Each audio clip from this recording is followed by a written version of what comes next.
Alrighty, thanks everyone for joining today. My name is Travis Merrier. I'm the CEO of FlexPoint, and today's presentation is dealing with data feeds. We get questions a lot on, what are data feeds, who uses them, how to integrate one. So today is really about diving into that. It's going to be probably a shorter webinar than many of you are used to. Don't have to really dig into it too far. I think we cover a lot of it in about 20, 30 minutes. So it should be good and should give you a good overview of what to look out for when working with them. And, hopefully we can learn some stuff today. All right, so with that, I'll go ahead and get kicked off.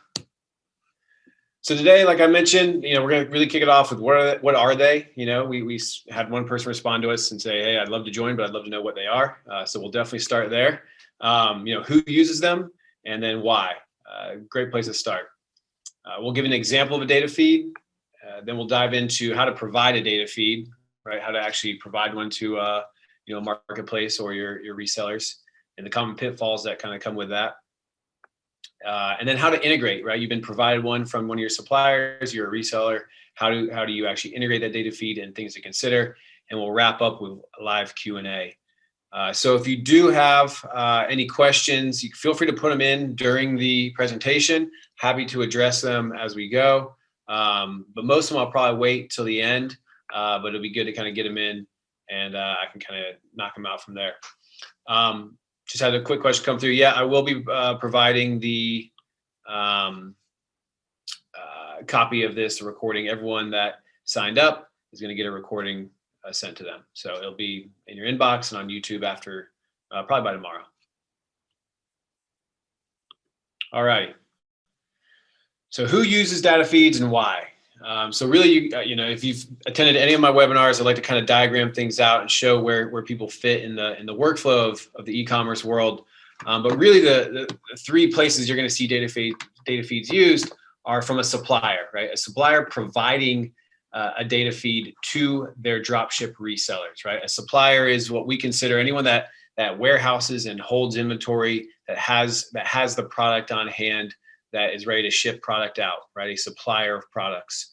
A lot of times they're providing to their B2B dropship resellers, or providing a data feed to basically say, here's the quantity of what I have in my warehouse. Here's the cost that it's going to cost you to purchase this from me. And here's some other prices, MSRP, right? There's suggested retail price.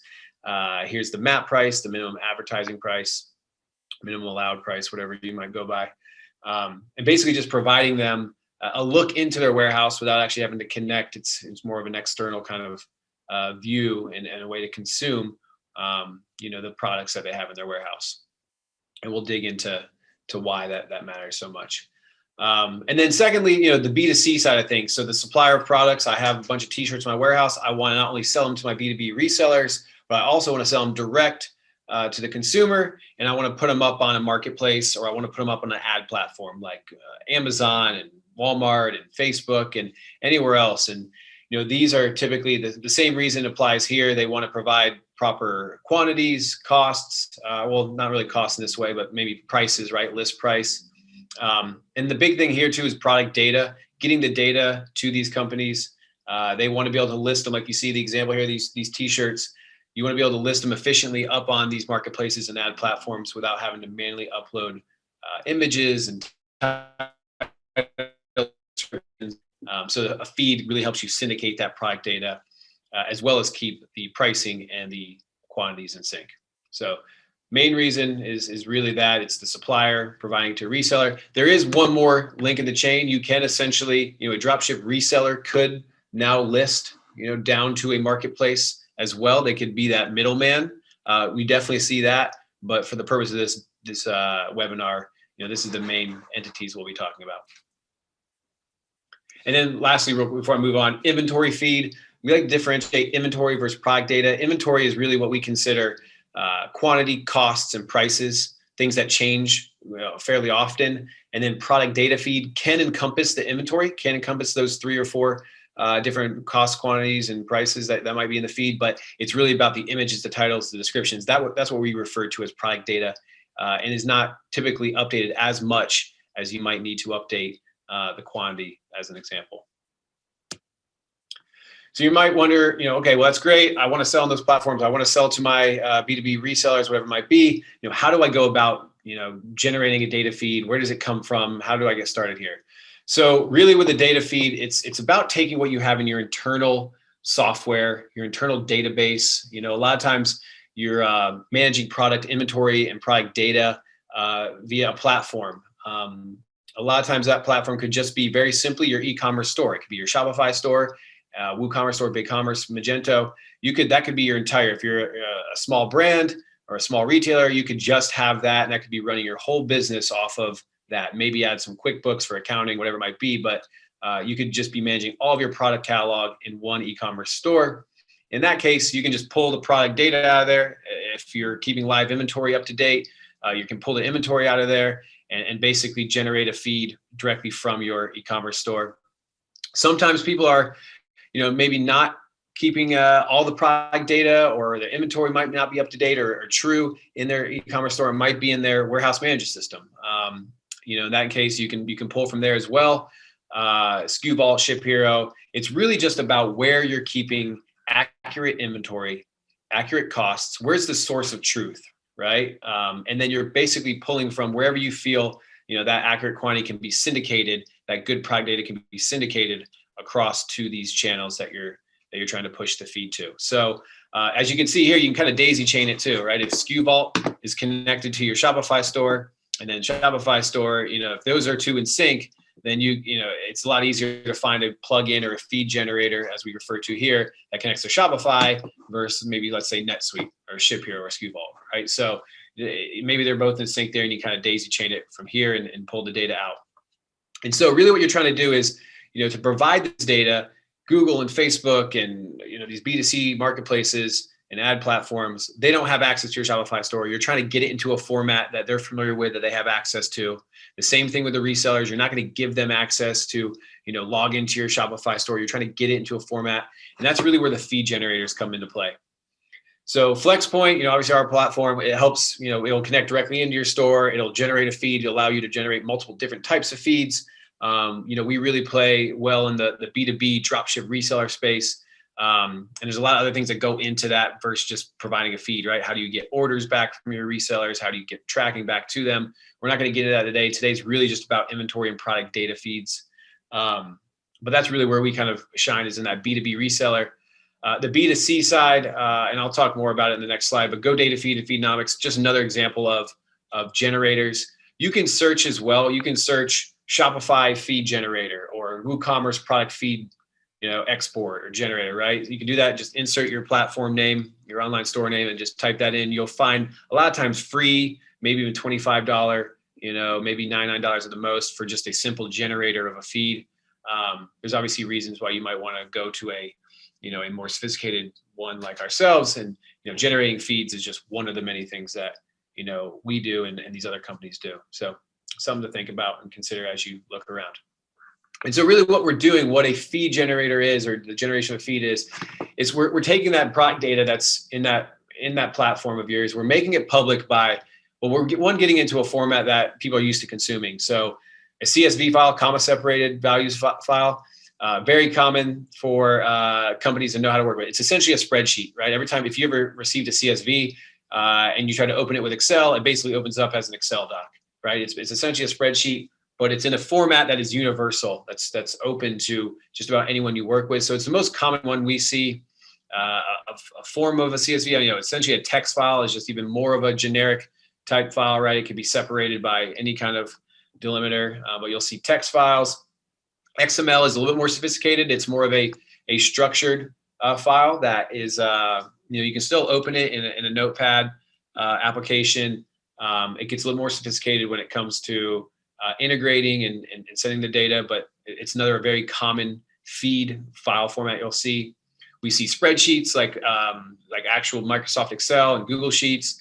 And then EDI, if you're in the retail space, you've probably heard EDI before. In any space, really. I mean, healthcare and different logistics and things like that.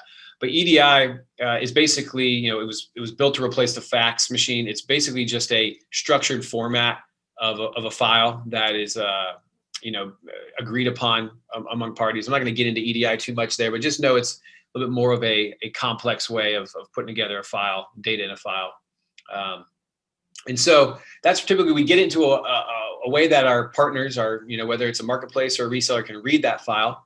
And then we figure out how to get it to them. So how do I now give them this file? Obviously, if I'm changing quantities in my Shopify store, by the minute or by the hour or whatever it might be, I need to make sure that they have that data. I can't just be emailing it every time that the quantity changes, right? Oh, it's got an order. I need to go email out my file to someone to tell them that the quantity is different. So what you typically see is people will do some kind of script, or honestly, these FlexPoint, GoDataFeed, Feednomics, they have like a script running, a piece of code running that's exporting out that file from your store and automatically overwriting the file on a location like an FTP location, which is basically a server in the cloud, right?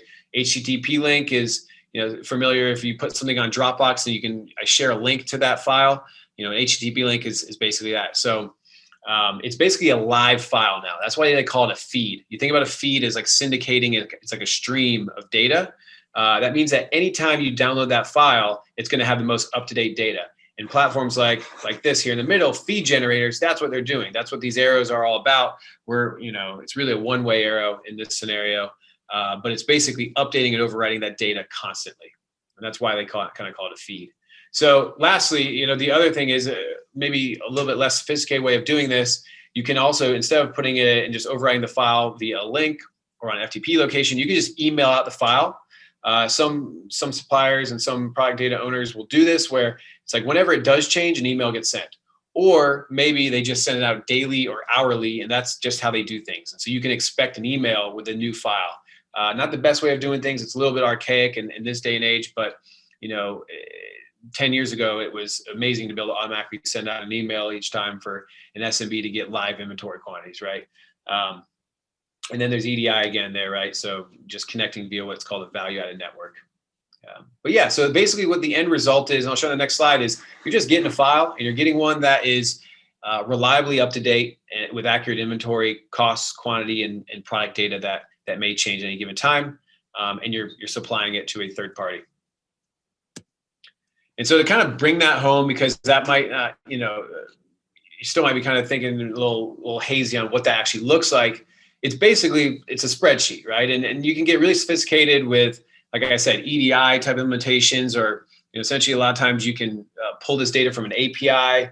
You can do all that, but at the very bare bones level, it's just a spreadsheet. I've kind of transposed it here with the left-hand side being the headers, and then the right just kind of an example just to show in this slide here. But essentially, you're going to usually see, these headers are going to be each column, right? Column A is going to be parent SKU, column B is going to be variant SKU, and so on and so forth.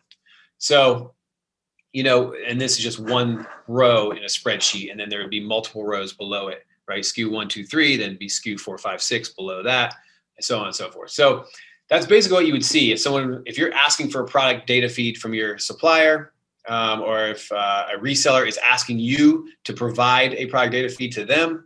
That's basically what they're asking for. They're asking for a spreadsheet with a bunch of rows of products with their data in it. And so I'll get into it more, but I'm just going to walk through a couple of the things you'll see here. So parent SKU versus variant SKU.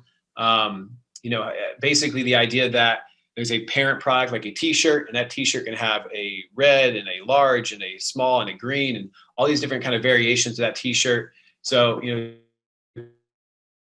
typically we see two numbers in here. This isn't always the case. I'll get into it in the best practices and pitfalls, but this is ideal. You'll see titles, descriptions, stuff to make it easy for your products to be syndicated and sold by your partners. Typically you're only going to send the wholesale cost when you're sending the product feed to a B2B reseller, someone that is reselling your products, onto another sales channel. If you're actually listing it direct to the consumer, the marketplaces don't need to know how much it's going to cost them. They're typically, you're not selling it to them. You're selling it directly to the consumer with a list price, as you see in this next column here. And so you don't typically need to send a cost, right? There's no resell cost. So you'll see those differ depending on where you're sending. Quantity, obviously one of the most important pieces there. Product image links. So it's worth noting here, and I'll get into it more, like I said, but naming it in a proper way where you're using the SKU as the file name. You're actually putting a link to the image here in the feed, which isn't always the case. And then also making sure that if you do have multiple images, putting it in multiple columns. I didn't do that here in this example to save space, but this would essentially be product image link number 1, and then the next column would be product image link number 2, and so on and so forth. You're going to have main category, subcategory. Really important for the B2C listing. They typically need you to fit into their taxonomy, into their categories. The prices I mentioned. If you are not the brand, right? If I'm Vans, I'm not typically putting my own name in next to all my products. But if you're a wholesaler that sells multiple brands, a lot of times it's helpful to have in that brand name in there in the feed, as well as the manufacturer part number, or the brand part number, right? UPC, obviously, a lot of times it's required to be listing on these marketplaces as far as like a feed goes. If you're creating them in bulk, you typically might need a UPC. And there's other data down here that could be optional, could be required depending on where you're listing. So yeah, and then shipping costs, it's worth noting here because obviously, depending on your shipping policies, you might not know the shipping cost. This is really typically shipping costs are generated on a per order basis. This one t-shirt might not have a cost because you don't know where it's going. Is it international? Is it close? Is it in the same state? Is it just across the country? Is it just one shirt? Is it multiple shirts? You don't really know the shipping cost, but for certain, if you have the flat rate policy, you can at least give like an estimation or the flat rate for that single item. If you do have a flat rate cost. So we've seen this requested a lot if you're selling to B2B resellers. And honestly, some of the marketplaces, you can give like a shipping estimate or a shipping policy. So that part's a little bit more nuanced, but hopefully that makes sense where, sometimes you're going to put that in there, even though it might not be the exact shipping cost after it's all said and done. And lastly, the options and attributes, that is a good practice. And I put 2 columns here because really you're going to have a column that says option name, which is color, and then option value, which is red, and then option name, size, and then option value, large.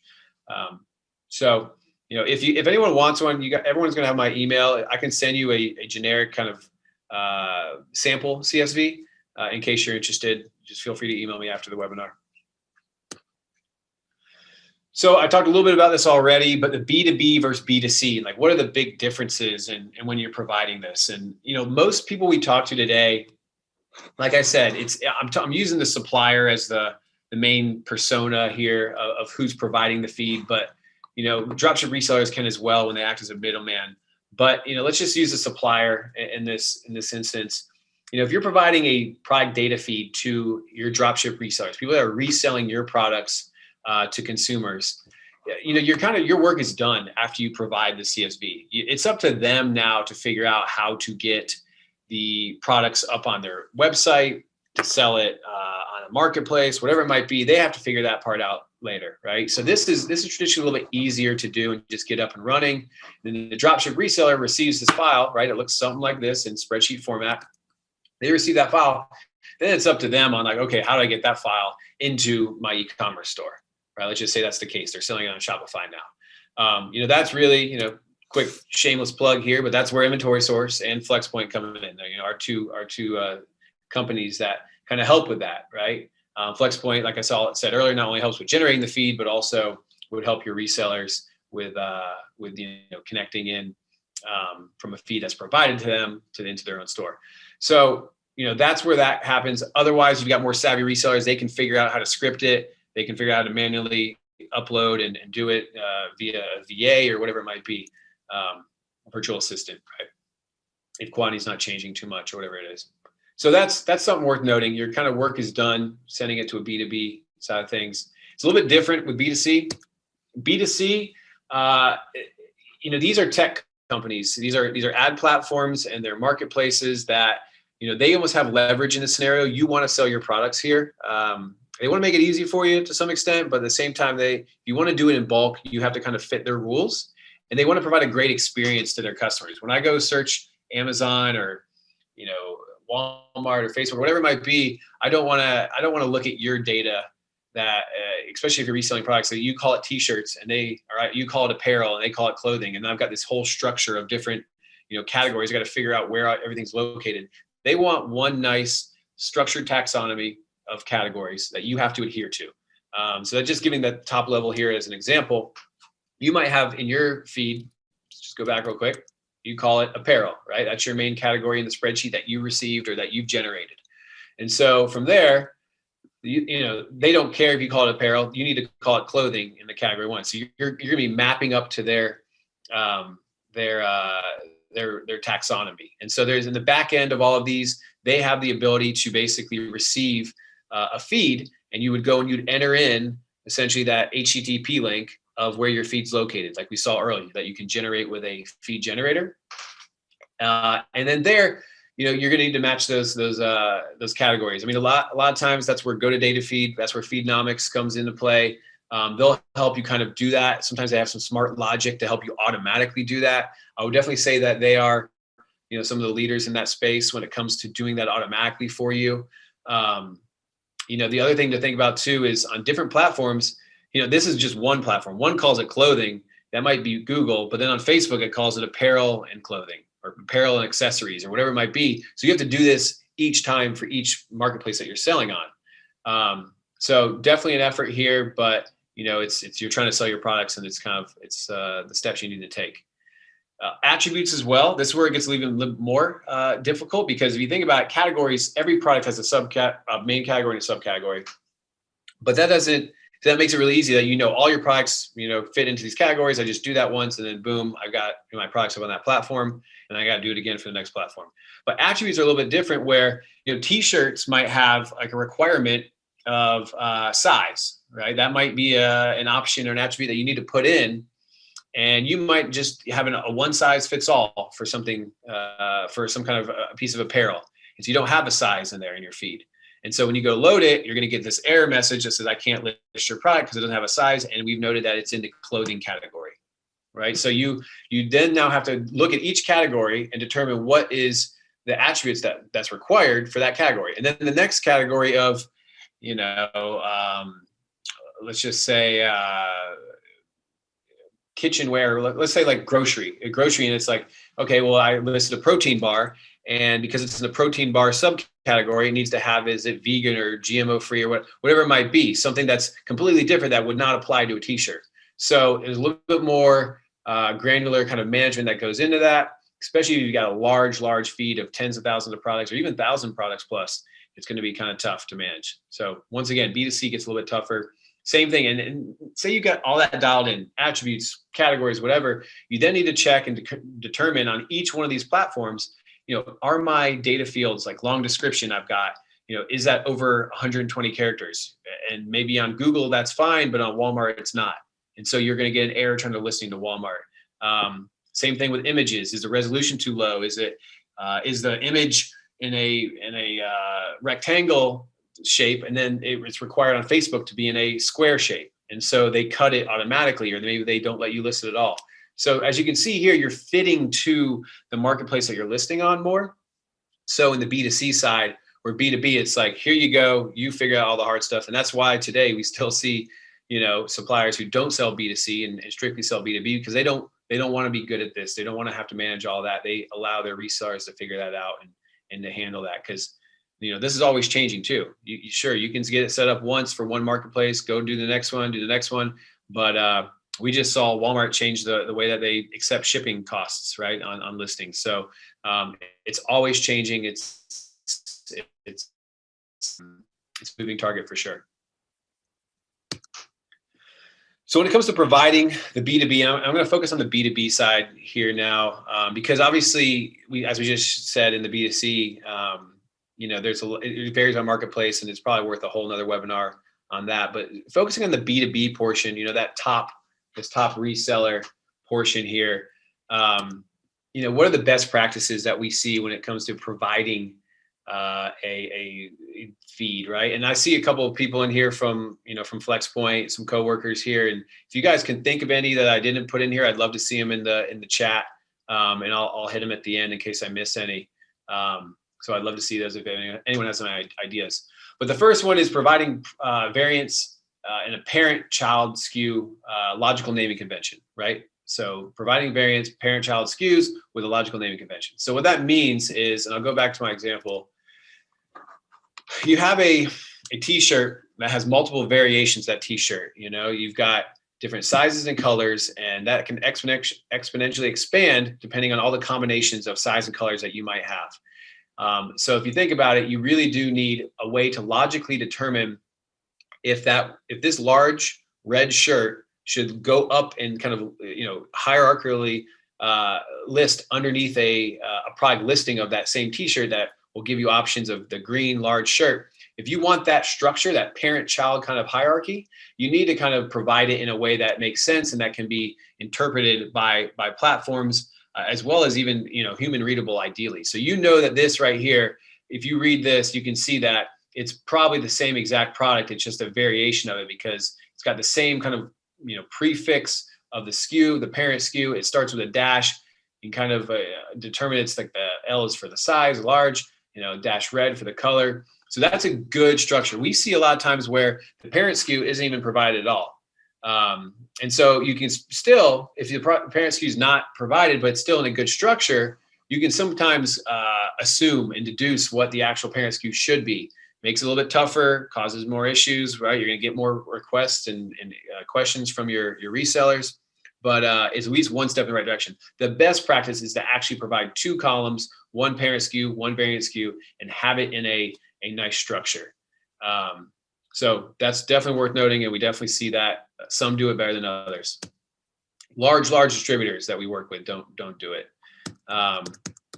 So next, providing images. So another common thing we see is that things a supplier won't provide. They'll have images, but they'll have it on some Dropbox location or FTP in a folder, and it's zipped up, and it's nowhere to be found in the feed. And they give you a spreadsheet of the feed for all the product data and inventory data, and then they say, hey, by the way, go to this FTP location to find the images, and it's in a zip folder, whatever.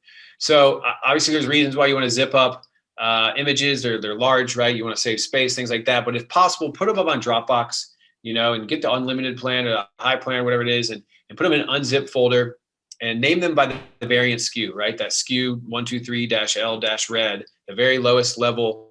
So you have the color, you have the picture of that shirt. That's a large, that's a red shirt identified right at that level. That's the best practice. We see them zipped a lot of times, and although FlexPoint can unzip an image folder really quickly and do that automatically, a lot of systems can't.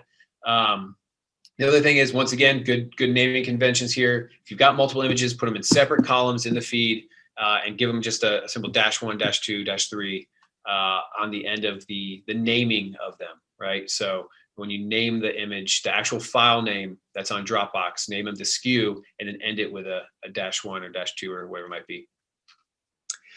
Providing intuitive headers. So you saw in the example earlier, right? Like my feed I generated, it was category 1 or main category was the name of the header. We see people use a ton of different stuff that, for whatever reason made sense at the time, but isn't really that intuitive. We've actually seen other large distributors not even provide headers at all. They just provide you a file with no headers, and it's separated by some delimiter.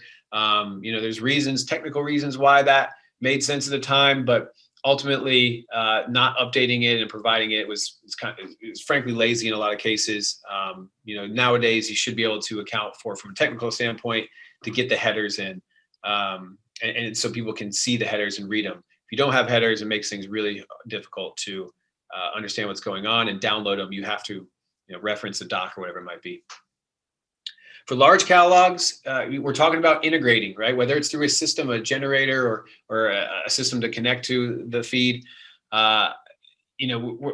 We really we're doing it in a programmatic way. And even when you're not, a large file is tough to manage. It becomes untenable after a certain amount of size for a lot of people. They can't open on their computer, whatever it might be. And sometimes you might just want to check the quantity. So if you've got a large, I'd say over 5,000, 10,000 products, and you've got a lot of product data in there, I think it makes sense to go ahead and separate out the inventory file and the product data file. And honestly, it's probably a best practice to put the quantity, the inventory data in both the product data file with all the data, and then put it in a separate file as well. If you can manage to keep those in sync and you're not dealing with, well, it says quantity of 10 here, it says quantity of 5 here. If that's not an issue, then and you can feel good about your process, or you're working with a company like ours, and basically I would do that when possible, just to make it easy in case someone does want to just consume one file. It's easier for them to do versus kind of connecting to two. And the last one is providing an FAQ doc to explain your data feed. So, definitely it's good to explain it. I mean, you saw the one earlier, it's very straightforward, but you'll definitely get questions. As a supplier, you want to minimize the amount of reseller emails and inquiries around technical stuff. You just rather get emails about, orders rather, right? So do what you can there. And the common pitfalls we see.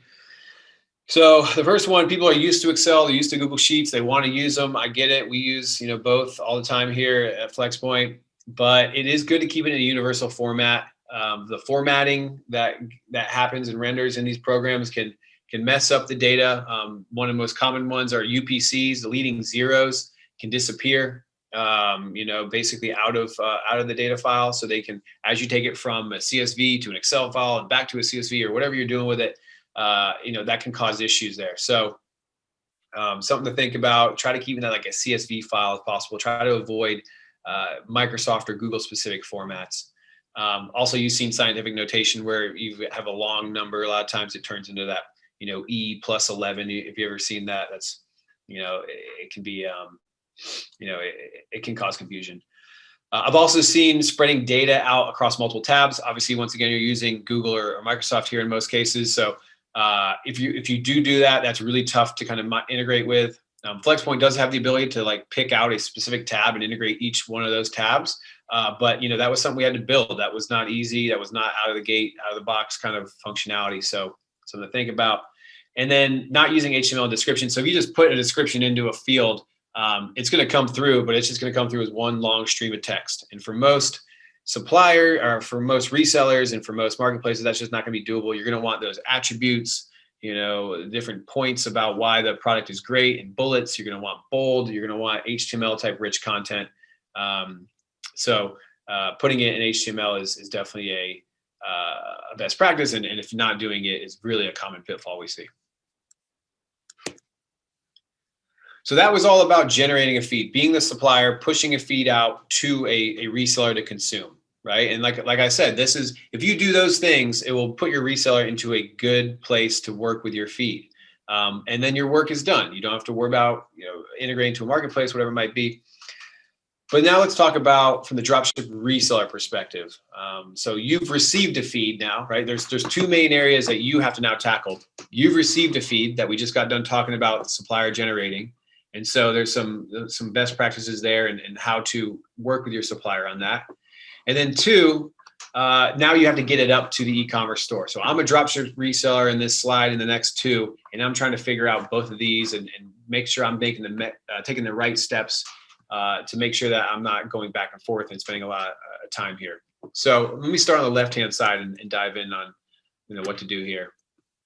So when working with a supplier, the supplier has provided you a feed. They've watched this webinar. They've done it in the perfect format, whatever it might be. You still kind of want to ask some questions, make sure you fully understand that feed because it's going to make the difference when you go to get it up to your e-commerce store, because you might run into some issues there and you want to know what's possible from your supplier. You don't really know the system that they're using to get you a feed. You just get a link to a spreadsheet. So you really want to get a feel for what is possible. So the first thing to ask is, what format and protocols are available. They might say, hey, we email out a spreadsheet every day at 8 a.m. Eastern time. And you're like, great, okay, there you go. I got a feed now.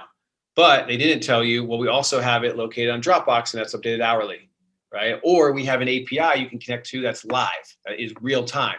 And so that might make a difference to you. You might find that if you just took that hour or that daily emailed feed and you integrated it because it was possible in the system that you're doing, that you can pull from an email, you did it, and then you're starting to sell out of stock items constantly, and you realize that the quantity's out of date, you would have wished you asked and integrated first directly to the hourly one, if not maybe spent the extra money or spent the extra time to integrate directly to the live feed. So definitely ask what's available. Don't assume what they give you is the only thing they have.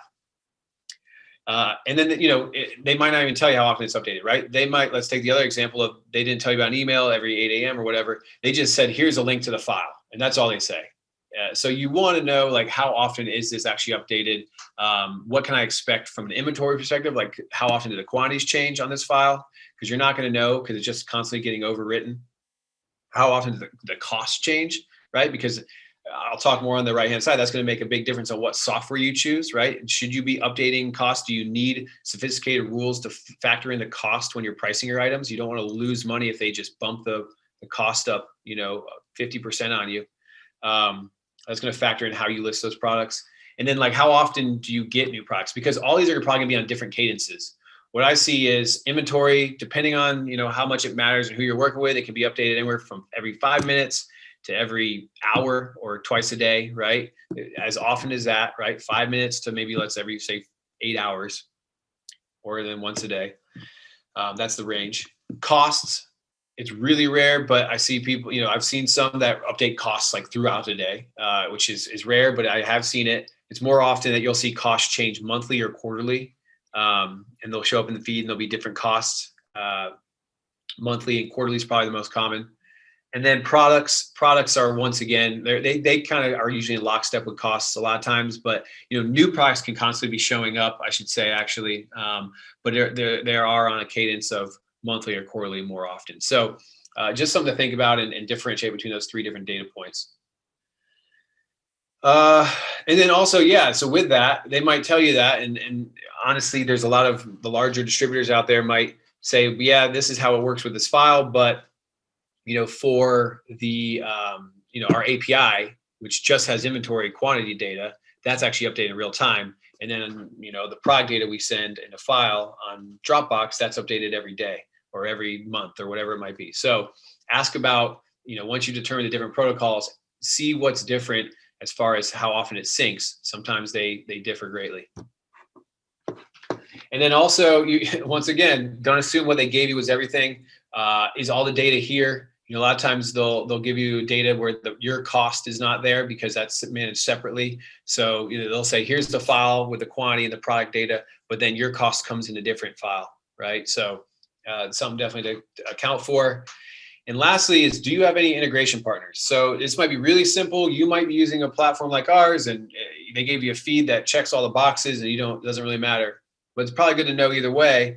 And especially if it's really sophisticated or complex and there's like a delta file where it's just changes, just the change of quantity shows up in one file, and then there's a quantity file but also a product data file, and the API it can get really crazy. So it's worth asking, do you work with anyone that helps set this up, or do you have your feed already integrated like an inventory source type scenario where into a network that I can just plug into? Definitely end with that one, especially if you're a little concerned about integrating with them.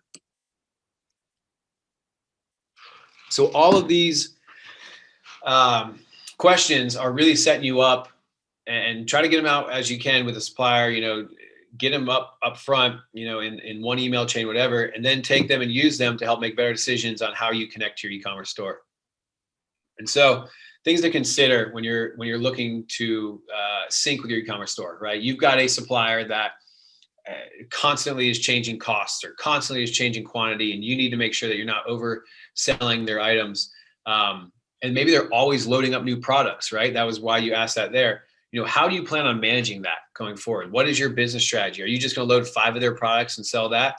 Probably not. You're probably going to, sell as much as that makes sense for your business model and your consumer that you're selling to, or whoever it might be. And then you're probably going to load new products as they become available in the feed. You're going to want to get those up. So, if you need to load new products in, you're going to want to use a platform that can manage product data, that can take the product data from the left, which is the file that you received or the API integration that you've integrated to, and push that product up into your store. A lot of times people do it backwards because they're used to the traditional method of, I take my own file, I create my own descriptions, and that's fine. You definitely want to, modify your descriptions and your titles and do all that stuff. But as far as getting new products up in bulk and mass, this left to right flow we've converted a lot of online retailers to learn that this allows you to do things a lot quicker. You can modify in stream. You can change the file. You can build rules in FlexPoint to like add, change, make sure that it's not all uppercase, or add NPN to the descriptions, or bullet out attributes automatically. You can do a lot of data management as well as individually, manipulate the descriptions and titles. But if you go from, I want to just download this spreadsheet, upload it to my store, and then try to sync back to the inventory, it just kind of it's tough to manage, and it's really not the most efficient way. So if you plan on adding new products constantly, or pretty, a good bit at least, definitely consider a Dropship platform or data management platform that will push the products up to your store for you and allow you to manipulate the data prior to it going live on your store.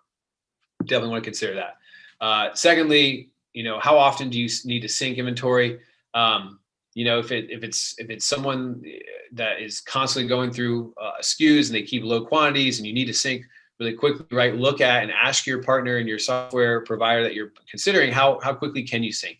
We can sync down to every 5 minutes. A lot of the other platforms out there sync, hourly at best. And so you're just going to want to kind of consider that.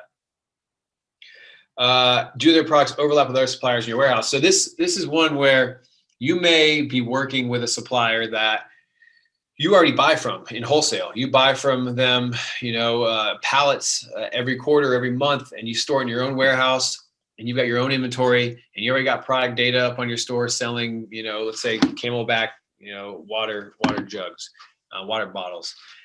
So with that, you want to consider, okay, can my software, how easy is it to get their inventory to sync up in conjunction with my inventory?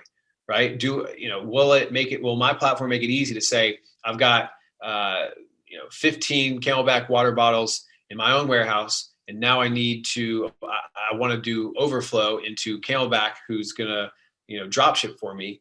Can I easily just add in their 200 that they have in their warehouse to my 15? And the second that I run out of my 15, it overflows to the 200, right? So, thinking about that, and if that factors in, or if you're working with a brand directly, Camelback, but then also one of their distributors as well, that's another case where there's overlap there, right? So think about that, factor that in. FlexPoint automatically allows you to kind of match those multiple sources of inventory by the product data we pull in, right? UPC and different IDs there.